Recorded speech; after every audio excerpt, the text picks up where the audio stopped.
Habari za wakati huu mpendwa mtazamaji, kwa jina anaitwa Joyce Makwata kutoka Mamlaka ya Hali ya Hewa Tanzania. Karibu kwa taarifa ya utabiri wa hali ya hewa. Na nyakati za usiku tunatarajia hali ya baridi kuendelea kujitokeza katika baadhi ya maeneo ya nyanda za juu kusini magharibi, na kiwango cha chini zaidi cha joto kinatarajiwa kuwa nyuzi joto 10 katika maeneo ya mkoa wa Njombe. Hata hivyo, kwa siku ya kesho tunatarajia upepo utavuma kwa kasi ya kilomita 20 kwa saa ukanda wote wa pwani ya bahari ya Hindi. Hali kama hiyo tunaitarajia pia kujitokeza katika maeneo ya ziwa Victoria, Tanganyika pamoja na Rukwa. Maeneo ya ziwa Nyasa upepo unatarajiwa kuvuma kwa kasi ya kilomita 40 kwa saa, na Mamlaka ya Hali ya Hewa Tanzania imetoa angalizo la matarajio ya kupata vipindi vya upepo mkali unaofikia kilomita 40 kwa saa na mawimbi makubwa yanayofikia mita 2 katika maeneo haya ya ziwa Nyasa. Hivyo wananchi wanaofanya shughuli mbalimbali za kiuchumi wanashauriwa kuchukua hatua stahiki.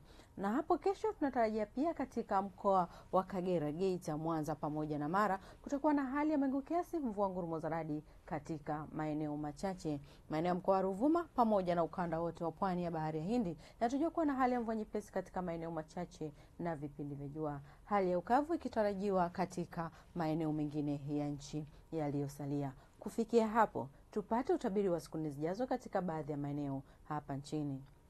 Mkoani Dar es Salaam kunatarajiwa kuwa na hali ya mvua nyepesi kwa siku 4 zijazo.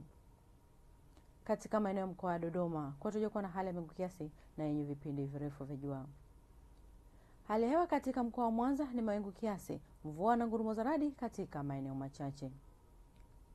Katika maeneo ya mkoa wa Kilimanjaro kunatarajiwa kuwa na hali ya mawingu kiasi na makavu kwa ujumla.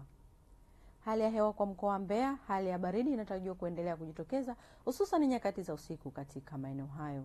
Hata hivyo, mkoani Morogoro mvua nyepesi katika maeneo machache zinatarajiwa. Mkoani Arusha kunatarajiwa kuwa na hali ya mawingu kiasi na makavu kwa ujumla. Mpendwa mtazamaji, kutoka Mamlaka ya Hali ya Hewa hatuna la ziada kwa siku ya leo. Asante na tunakutakia wakati mwema.